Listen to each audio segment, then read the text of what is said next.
Hello everyone, welcome to this channel. So अब सबको पता होगा कि उड़ीसा का ड्रग इंस्पेक्टर एग्जाम होने वाला है बहुत जल्द। इसी को लेकर मेन चैनल पे बहुत सारे क्वेश्चंस थे, बहुत सारे क्वेरीज थे कि कोई भी अगर प्रीवियस ईयर क्वेश्चन या फिर मॉक क्वेश्चन पेपर्स या फिर कोई भी क्वेश्चन पेपर जो कि उड़ीसा पब्लिक सर्विस कमीशन और OPSC में इंपॉर्टेंट हो सकता है, तो मैंने सोचा कि इसी को लेकर इस चैनल को स्टार्ट करते हैं। सो ये है हमारा एक टेस्ट बुकलेट, मतलब इसको अब लोग हम सॉल्व करेंगे आज इस वीडियो में। इसमें उड़ीसा का जो पब्लिक सर्विस कमीशन के द्वारा जो ड्रग इंस्पेक्टर का वैकेंसी होता है उसका क्वेश्चन पेपर हम है। अब आप सबको पता होगा, अगर आप नहीं पता तो मैं बता दूं, जो उड़ीसा का ड्रग इंस्पेक्टर एग्जाम होते हैं वो दो पार्ट में डिवाइड है। तो जो पेपर है, पेपर 1 एंड पेपर 2। पहला पेपर है फार्मेसी का, ठीक है। दूसरा पेपर है हमारा जनरल नॉलेज का या फिर जनरल अवेयरनेस का। तो ऐसा एक बुकलेट आपको दिया जाएगा फार्मेसी का पेपर 1 के लिए। टाइम अलाउ है 2 आवर्स, जैसे कि आप देख सकते हैं। मैक्सिमम नंबर है 200। आप इंस्ट्रक्शंस कुछ है, इंस्ट्रक्शन को आप लोगों को पढ़ना पड़ेगा पहले। सबसे पहला क्वेश्चन ये हमारा है number 1 question. The committee appointed by government of India to look into the drug industry and various aspects of drugs like licensing, price control, imports, role of foreign sector, quality control was headed by. ये जो question है ये आपको कहाँ पे मिलेगा? जो health survey and development committees है उनके जो लिस्ट है वहाँ पे आपको मिलेंगे, ठीक है। सारे कमिटीज़, ये फर्स्ट, सेकंड, भटिया कमेटी, हाथी कमेटी, भोर कमेटी, इनके बारे में आपको डिटेल्स जानना है। अब हमारा यहाँ पे जो आंसर है वो होगा आंसर सी, ठीक है। हाथी कमेटी जो कि कंस्टिट्यूटेड हुआ था 1974 पे। Government of India under the chairmanship of Jai Shuklal Hathi appointed a committee. The report of this committee covered all the aspects like ranging from licensing, price control, import, role of foreign sector, quality control, etc. ठीक है। मैं आपको explanation थोड़ा करके यहाँ पे बता दूंगा और आंसर सब लोग देख लीजिए। बाकी भी है, जैसे कि आप लोगों को पता होगा DEC जो है ड्रग इंक्वायरी कमेटी, जो कि है 11/8/1930 drug inquiry committee headed by colonel RN Chopra constituted, आपको पता ही होगा इसके बारे में। देन है मुखर्जी कमेटी 1996, भोरे कमेटी है 1943, ठीक है। तो ये सारे को आपको पढ़ना है from the health survey and development committees. ये हो गया हमारा फर्स्ट वाला क्वेश्चन। सेकेंड क्वेश्चन दिया गया है the poison act was introduced in the year. Poison act जो है वो किस साल में लाया गया था इंडिया में रूल में, ठीक है। 1878, 1894, 1919 एंड 1930। इसके लिए आपको जूरी स्टूडेंट्स बहुत अच्छे के तरीके से पढ़ना होगा, क्योंकि जूरी स्टूडेंट्स का ही क्वेश्चन है कौन सा एक्ट कब आया था, जैसे कि Indian contract act, design act and rule, poison act 1919, 3 सितंबर। तो यहाँ पे हमारा 1919 है, तो option C will be the correct answer, okay. 1919। अगर डिटेल चाहिए तो आप लोग ये भी याद रख सकते हो, 3 सितंबर को। 3 सितंबर को यह आया था 1919 पे। इसके बाद हमारा इंपॉर्टेंट क्या है? ड्रग्स एंड कॉस्मेटिक्स एक्ट कब आया था? 10 अप्रैल को 1940, और उसका रूल कब आया था? 1945 को, ठीक है। फिर हमारा है द फार्मेसी एक्ट, जो कि याद रखने का सबसे बेस्ट तरीका क्या है, हमारा इंडिपेंडेंस कब हुआ था? इंडिपेंडेंस हुआ था 1947 को, और उसके ठीक एक साल बाद 1948 को ही आया था हमारा फार्मेसी एक्ट, जो कि हमारा फार्मेसी का जो एजुकेशन सिस्टम है and all the things like pharm D, B pharm, D pharm, M pharm, जो भी हम लोग करते हैं वो कॉलेज वगैरह, ये सब फार्मेसी एक्ट के तरीके हम लोग करते हैं, ठीक है। इसको याद रखिएगा बहुत ध्यान से। चलिए हम लोग नेक्स्ट क्वेश्चन की तरफ चलते हैं अभी। तो ये हमारा करेक्ट हो गया 1919। नेक्स्ट क्वेश्चन क्या है? One of the following is not correct in the main of objectives of pharmacy act 1948 of India. मतलब 1948 का जो फार्मेसी एक्ट है उसका जो ऑब्जेक्टिव्स था, इसमें से कौन सा ऐसा है जो नहीं है एक्चुअली में? नंबर 1 है restoration of pharmacy profession in its due place in the health service. B है raising the status of pharmacy profession. C है to regulate the practice of pharmacy. D है to have a common syllabus of the pharmacy throughout the India. अब ये कहाँ से दिया गया? आप नॉर्मली ये जूरी स्टूडेंट्स का ही क्वेश्चन है, इसके लिए आपको फार्मेसी एक्ट 1948 थोड़ा सा डिटेल में पढ़ना होगा। तो raising the state of profession of pharmacy in India with 2 objects. क्या? To provide the uniform education like common syllabus of pharmacy throughout the India, ठीक है। एंड सेकेंड क्या है? To maintain the control over the person entry in the profession of pharmacy and the registration, ठीक है। एक particular कि B farm में या डी फार्म में एडमिशन के लिए आपका क्वालिफिकेशन बेसिक ये होना चाहिए, एंड आपको रजिस्ट्रेशन मिलने के लिए आपको 4 साल का बी फार्म पढ़ना होगा या फिर 2 साल का डी फार्म, एंड उसके बाद 3 मंथ का जो ट्रेनिंग होता है। ये सारे रेगुलेशन जो है ये फार्मेसी एक्ट का एक मेन ऑब्जेक्टिव था। ये हमारा हो गया, ये एक ऑब्जेक्टिव हो गया। क्या हमारा ऑब्जेक्टिव था? एजुकेशन फार्मेसी का एंड ट्रेनिंग, जो डी फार्म के लिए या फिर बी फार्म के लिए इंडस्ट्रियल ट्रेनिंग्स होते हैं। तीसरा क्या है? रजिस्ट्रेशन, ठीक है, maintain the state registration and central registration. यहाँ पे restoration of the pharmacy profession in due place of the health service, ये भी है हमारा, एंड 3 नंबर रेगुलेशन भी है। तो ये जो ऑप्शन है D, to have a common syllabus of pharmacy throughout the India. ये सबसे पहले मेन ऑब्जेक्टिव नहीं था फार्मेसी एक्ट का जब स्टार्ट हुआ था, ठीक है, कि common syllabus throughout the India ही होना चाहिए। नेक्स्ट क्वेश्चन हमारा क्या है, नंबर 4 पे, fine for false claim to be registered pharmacist on first conviction is. अगर कोई किसी भी रजिस्टर्ड फार्मासिस्ट का जो फर्स्ट कॉन्विक्शन होता है उसमें कितना फाइन देना पड़ता है, 500 रुपीज़, यहाँ पे आगे है ऊपर में, थोड़ा सा जाना पड़ेगा हम लोगों को, 6 मंथ्स इम्प्रिजनमेंट, 1000 रुपया, 1000 रुपीज़, और बोथ फाइन एंड इम्प्रिजनमेंट, ठीक है। तो इनमें से कौन सा होगा, तो एक ऑफेंसेस है, ठीक है, क्या जुर्म करने पे जो ऑफेंस होते हैं क्या हमारा पेनल्टीज होते हैं, ये आपको पढ़ना होगा, पेनल्टीज एंड ऑफेंसेस। तो रिमेंबर, अगर falsely claiming to be registered pharmacist, अगर आप फॉल्स क्लेम करते हो कि मैं रजिस्टर्ड फार्मासिस्ट हूँ, तो आपको फर्स्ट कॉन्विक्शन पे 500 देना पड़ेगा, सेकेंड में 1000 और 6 मंथ्स का imprisonment. Dispensing bye unregistered person, अगर ऐसा होता है तो फर्स्ट कॉन्विक्शन पे आपको मिलेगा 1000 रुपीज़ और 6 मंथ्स का imprisonment. Failing to surrender certificate of registration, इसके लिए 50 रुपीज़ फर्स्ट कॉन्विक्शन। और for obstructing the state pharmacy council inspector, इसके लिए भी 50 रुपीज़ है फर्स्ट कॉन्विक्शन पे। तो यहाँ हमारा क्वेश्चन क्या था, यहाँ पे हमारा क्वेश्चन है false to be claim as a registered pharmacist, तो फर्स्ट कॉन्विक्शन पे हमारा होगा 500 रुपीज़। अगर यहाँ पे सेकंड रहता तो हम लोग करते बोथ फाइन एंड इम्प्रिजनमेंट, ये होता अगर सेकंड वाला होता तो, ठीक है, फिलहाल ये नहीं है। Next question, the main objective of drugs and cosmetics act 1940 and the subsequent amendments is to regulate the import, manufacture, distribution and sale of drugs and cosmetics of allopathy and the following categories except, मतलब allopathy and इनमें से कौन सा नहीं है, आयुर्वेदिक, सिद्धा, यूनानी और होम्योपैथी। तो जो हमारा 1940 एंड 1945 का जो ड्रग्स एंड कॉस्मेटिक्स है वो किस किस टाइप के ड्रग सिस्टम के ऊपर लागू होता है, तो वो लागू होते हैं आयुर्वेदिक, सिद्धा एंड यूनानी तिब्बतियन मेडिसिन, ठीक है। तो एक्चुअली में होम्योपैथी जो है, होम्योपैथी के ऊपर ये लागू नहीं होता है, इसीलिए यहाँ पे आंसर होगा होम्योपैथ। नेक्स्ट क्वेश्चन हमारा क्या है, 6 नंबर पे, one of the following does not come under the purview of PCI. PCI का काम में इनमें से कौन सा नहीं आता, education regulations, recognisation of the foreign qualification, approval of pharmacy institutions and withdrawal of approvals, issuing licence to pharmacist, इनमें से कौन सा नहीं आता under the purview of PCI. तो यहाँ पे एजुकेशन रेगुलेशन तो होगा ही, आप सबको पता ही है, मतलब ये एक्चुअली में ये आंसर नहीं है, ये मैंने ऐसे ही दिया। तो एजुकेशन रेगुलेशन करना तो इनका काम ही है पीसीआई का, जो हम लोग पढ़ाई करते हैं।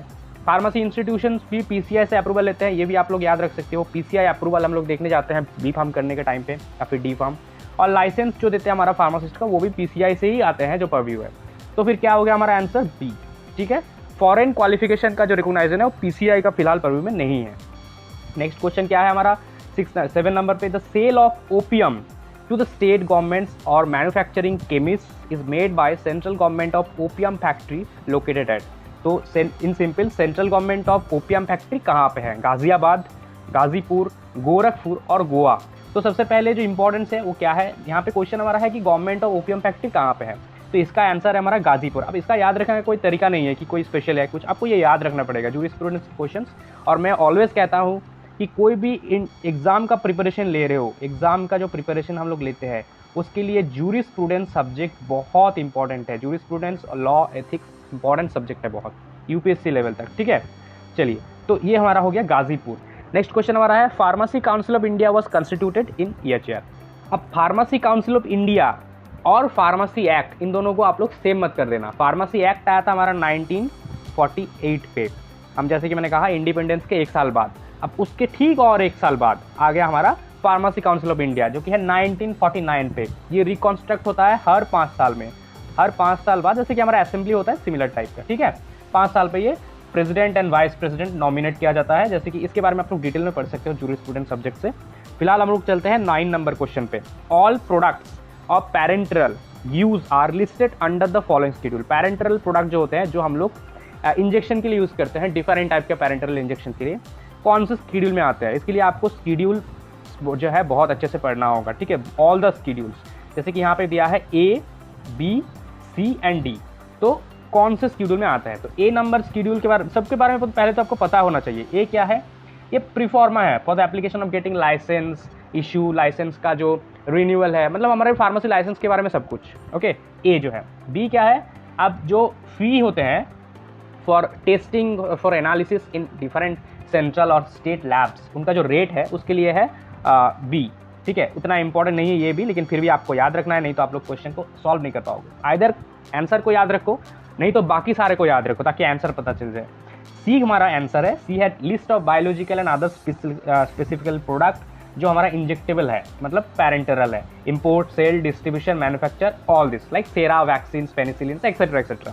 और डी क्या है हमारा? D list of drugs that are actually exempted for the provision. इसका एक C1 वर्जन भी आता है, वो भी इंपॉर्टेंट है। C1 है list of the special products, ठीक है, जो नॉन पैरेंटरल है, ठीक है, ये है बायोलॉजिकल एंड सीरम टाइप के product. Now the next question 10 number पे है, the total number of state pharmacy councils member, मतलब स्टेट फार्मेसी काउंसिल में कितने मेंबर होते हैं? तो आप सबको पता ही होगा 3 टाइप का मेंबर होते हैं। There are 3 types of member. First is elected member, जो इलेक्शन के द्वारा लिया जाता है, ठीक है। दूसरा है नॉमिनेटेड मेंबर्स, जो नॉमिनेशंस के द्वारा लिया जाता है। और तीसरा है ex officio member. Ex officio ये स्पेशल कुछ लोग हैं जिनको डायरेक्टली पोस्ट मिल जाते हैं, ठीक है। इलेक्टेड मेंबर मतलब जो इलेक्शन के द्वारा, वोटिंग के द्वारा लिया जाता है। नॉमिनेटेड मतलब मैं एक पोस्ट में हूँ ऑलरेडी, अब मैं एक नॉमिनेशन डालूंगा कि मैं चाहता हूँ कि ये जो आदमी है इनको आप ले इस पोस्ट के लिए, तो वो हो गया नॉमिनेशन, जो कि वोट नहीं, एक टाइप का नॉमिनेशन हो जाता है। जैसे कि सपोज ऑस्कर में नॉमिनेशन होता है, सिमिलर टाइप का। और तीसरा है एक्स ऑफिशियल। एक्स ऑफिशियल मतलब जो पहले किसी ऑफिशियल में ऑलरेडी है या फिर थे, उनको डायरेक्ट कुछ पोस्ट मिलते हैं, हायर लेवल का पोस्ट, ठीक है। तो यहाँ पे हमारा इलेक्टेड मेंबर जो होता है वो होता है टोटल 6, ठीक है, +1 ऐसे होता है। और नॉमिनेटेड मेंबर जो होता है हमारा 5 रहता है, ठीक है, और बाकी होता है एक्स ऑफिशियो मेंबर। तो आप लोग यहाँ पे 7 हो गया, 5 हो गया, तो यहाँ हमारा आंसर होगा 15। एक्स ऑफिशियो मेंबर्स कौन कौन होते हैं? नॉर्मली होता है chief administrative medical officer of the state particular, officer incharge of the drugs and cosmetics act, जो भी उस स्टेट के लिए है। और तीसरा है गवर्नमेंट एनालिस्ट, जो हेड है एक्चुअली में। ये 3 लोग रहते हैं, ठीक है।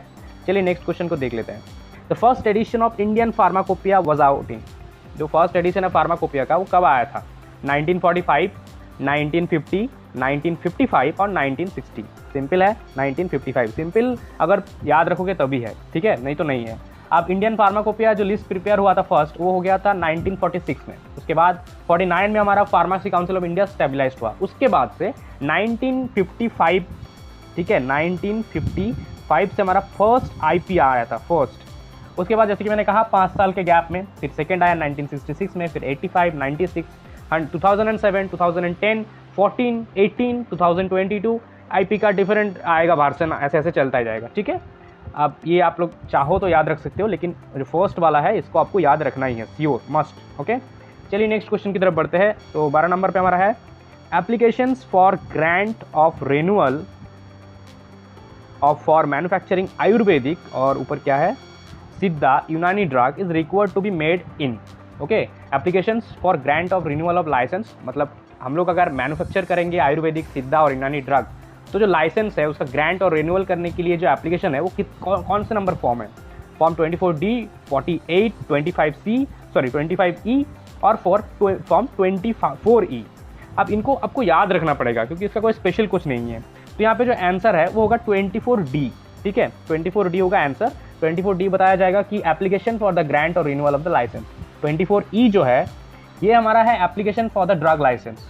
चलिए नेक्स्ट क्वेश्चन की तरफ बढ़ते हैं। नेक्स्ट क्वेश्चन हमारा है 13 नंबर पे, drugs to be taken under the medical supervision are included under the following schedule EGHK, ठीक है, मतलब ऐसे ड्रग्स जिनको स्पेशल मेडिकल सुपरविजन के अंडर लेना चाहिए, ऐसे ड्रग्स की जो लिस्ट है वो कौन से शेड्यूल में आते हैं। तो ये हमारा आता है लिस्ट, मतलब शेड्यूल G के अंडर। शेड्यूल G बताता है कि लिस्ट ऑफ द सब्सटेंसेज और ड्रग्स और whatever which are that are required to be sold only under medical supervision and which are labeled accordingly, मतलब आपको उस तरीके से लेबल्ड भी करना होगा कि ये under medical, special medical care और सुपरविजन लेना चाहिए।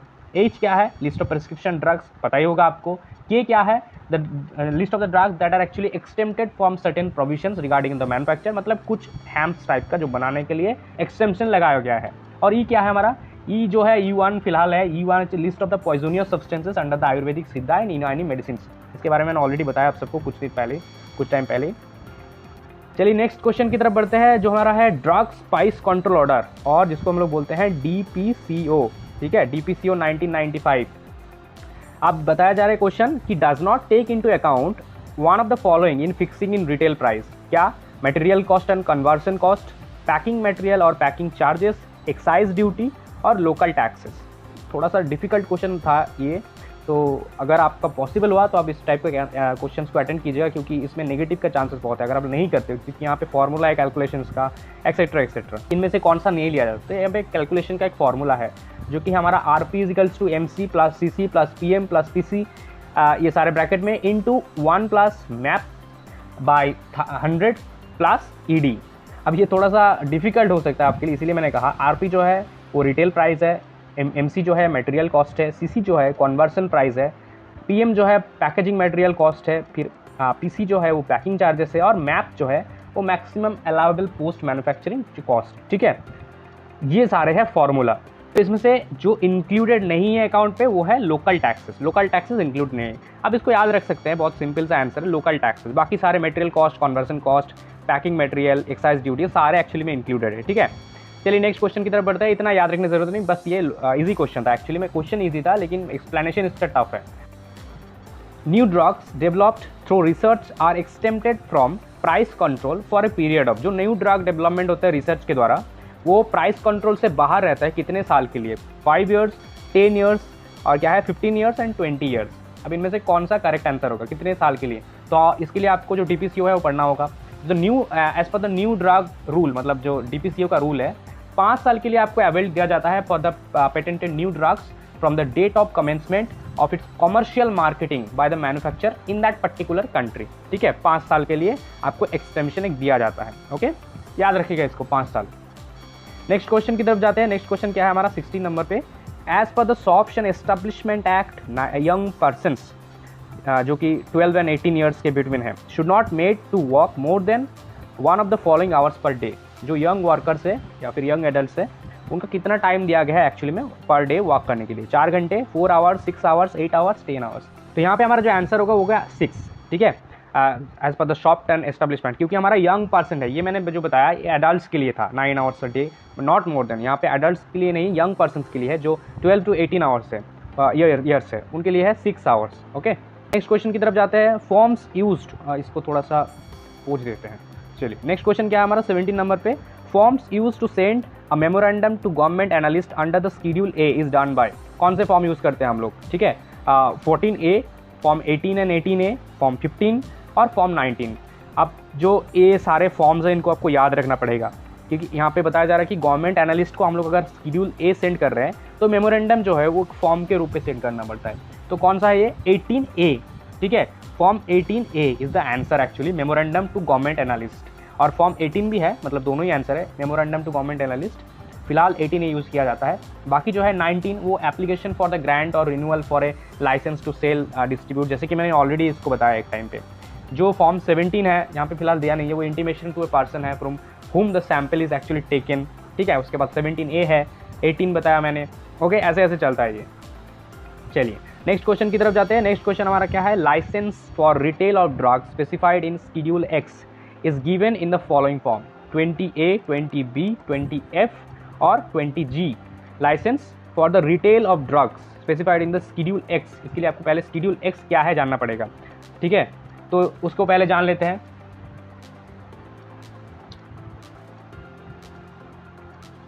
अब इसका जो आंसर होगा वो होगा 20F। 20F जो फॉर्म है वो यूज़ करते हैं हम लोग drug specified under the schedule x. अगर ड्रग स्पेसिफाइड होगा होता C एंड C1 ड्रग्स के लिए, तो वहाँ पे हमारा होता 21 रिटेल के केस में। अगर C, C1 एंड X तीनों हम लोग यहाँ पे लिखा रहता तो हम लोग यूज़ करते सिर्फ 20। ठीक है, चलिए ये हो गया हमारा 20, ये हमारा हो गया 18 नंबर क्वेश्चन। अभी हम लोग जाते हैं 19 नंबर क्वेश्चन पे। ठीक है, 20 क्वेश्चन को आज हम लोग सॉल्व करेंगे। The effectiveness of a new drug is confirmed in one of the following phases of clinical trial. जो इफेक्टिवनेस है वो कौन से फेज में कन्फर्म किया जाता है? नॉट देखा जाता है, कन्फर्म किया जाता है। फेज 1, 2, 3 और 4, इनमें से कौन सा फेज में? तो इसके लिए आपको 4 फेज ही पढ़ना होगा एक्चुअली में, मतलब 4 फेज का जो ऑब्जेक्टिव्स है वो आपको आना चाहिए। ठीक है, ऑब्जेक्टिव्स जो है फेजेस के किस लिए किया जाता है ये बहुत इंपॉर्टेंट है। जैसे कि आप सबको पता है जो फेज 1 है उसका क्या ऑब्जेक्टिव है? 1 का जो ऑब्जेक्टिव है वो देखना है मेटाबॉलिक एंड फार्माकोलॉजिकल एक्शन और मैक्सिमम टॉलरेट कितना कर पा रहा है जो पेशेंट है डोज का। ठीक है, फेज 2 क्या बता रहे हैं हम लोग को? Effectiveness, short term side effects and risk specific population and diseases. Phase 2 बताइए। अब फेज 3 क्या बताएगा हमको? फेज 3 बताएगा the benefit ratio in demographical large population, क्योंकि हम लोग लार्ज पे पॉपुलेशन पे कर रहे हैं एक्सपेरिमेंट, तो लार्ज पे बताएगा हम लोगों को बेनिफिट रेशियो। और 4 नंबर जो फेज है जिसको हम लोग पोस्ट मार्केटिंग फेज करते हैं, वो बताता है हम लोगों को the monitor safety and identity the additional use of a large number of patients including the group such as children, pregnant womens, lactating mothers, patient with renal और हार्ट डिजीजेस एक्सेट्रा एक्सेट्रा। ठीक है, तो यहाँ पे जैसे कि मैंने बताया 2 नंबर पे सेफ्टी और एफिकेसी देखा जाता है, तो हमारे आंसर यहाँ पे हो जाएगा ऑप्शन बी, जो मतलब फेज 2 है। ओके, फेज 2 में सेफ्टी एंड एफिकेसी देखा जाता है। नेक्स्ट क्वेश्चन की तरफ जाते हैं, तो ये हमारा लास्ट क्वेश्चन है आज का। The list of diseases and elements that a drug should not claim to cure are given in the following schedule of pharmacy act 1940। H आपको पता है, लिस्ट ऑफ प्रेस्क्रिप्शन ड्रग्स।